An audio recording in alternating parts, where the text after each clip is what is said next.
Welcome to Tour de Forge. We're here at Jason Light's shop in Tennessee. We're gonna go inside and watch him forge out a blade. You'll want to miss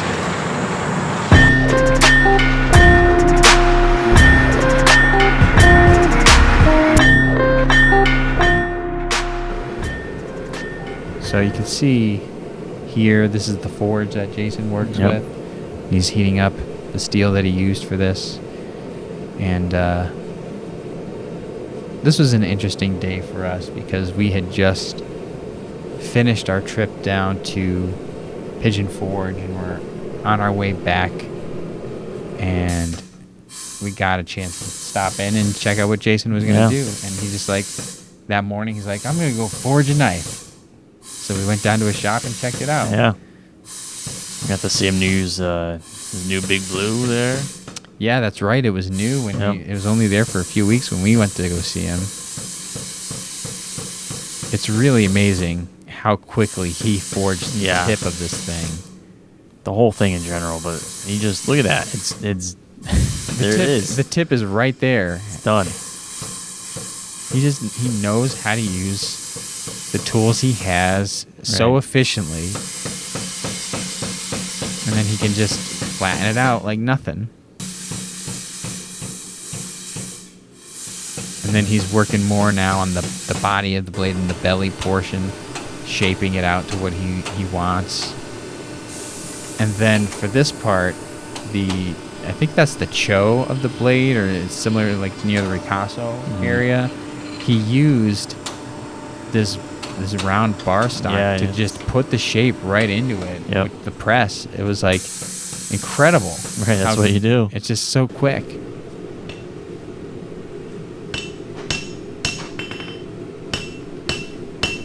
In the background, you can see Kurt Halen of Free Hill Blades.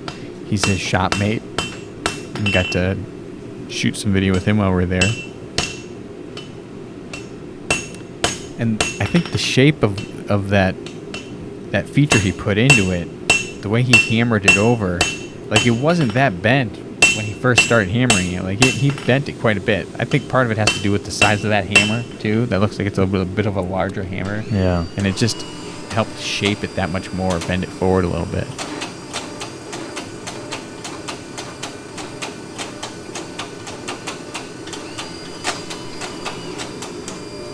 And what you'll notice from this is that we don't show a lot of the actual time in the forge, but he was maybe spending a few minutes at a time. Yeah. Like keeping it in the forge to get it back up to heat, and then would just, every time he took it out, would be with purpose, like just blasting through something. Yeah, there's no waste of time once it's out.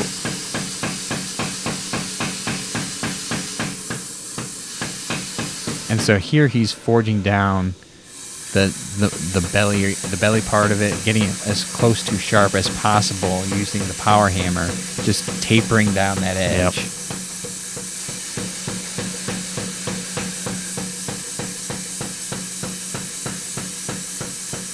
Look at that, just moving it.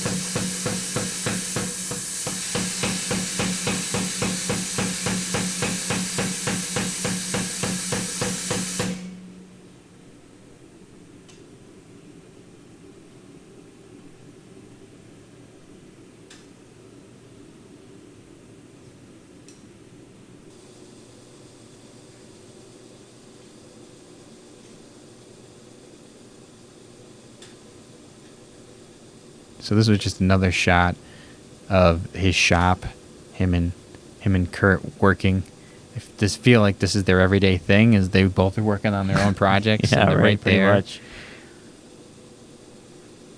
Back to blue.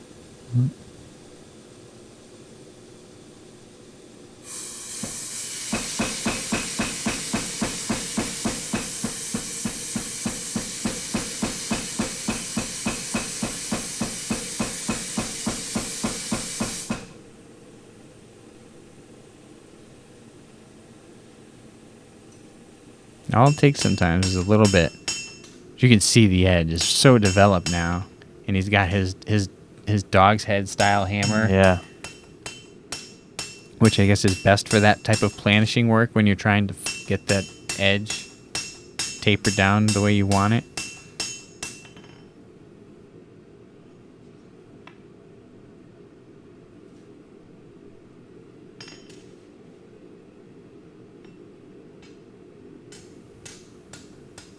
But it's such a strong recurve style blade, and I believe he mentions that it's like a Kukri style, but not quite a Kukri. Right.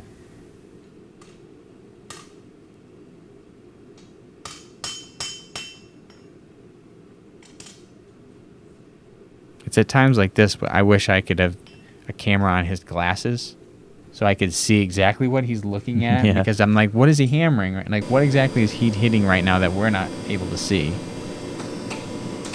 There he is on his 0-ton press. Look, it has his signature right on the press. That's his Jason Knight. If you look on his little logo signature. yeah.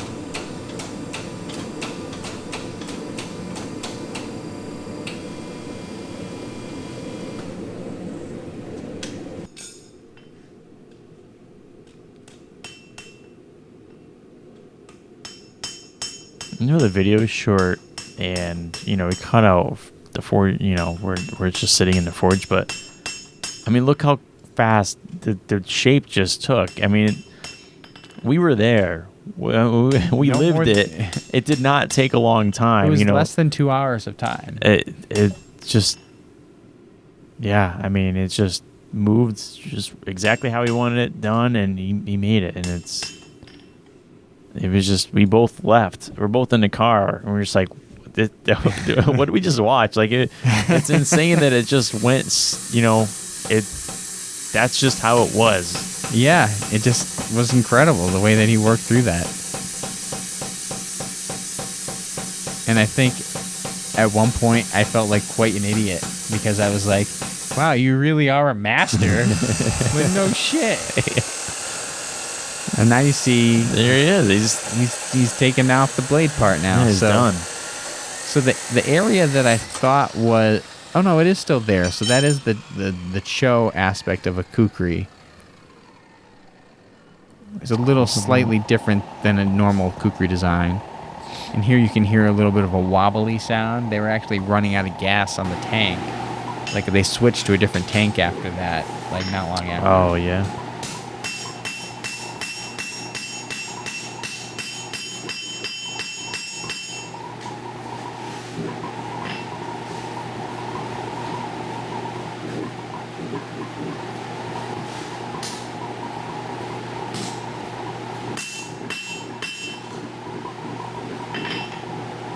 Another interesting thing, or when hanging out with a bladesmith in general, but even more so with Jason Knight, was that you need to be comfortable with somebody standing next to you with a freaking sword and swinging it right next to you.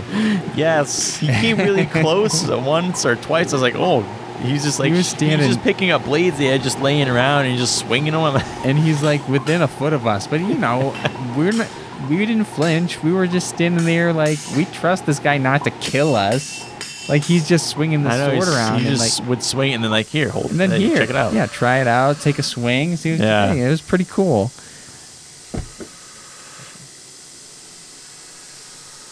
And then he's doing some of the grinding work on the handle area and cleaning it up a little bit. But at this point, we weren't really paying attention to our own equipment. Like, I would occasionally remember to hit the record button, but I was like so enthralled in what he was doing, I just kind of wanted to watch. Yeah. He's profiling his edge. And he's cleaning it up a little bit, but not quite to sharp, but just cleaning it up.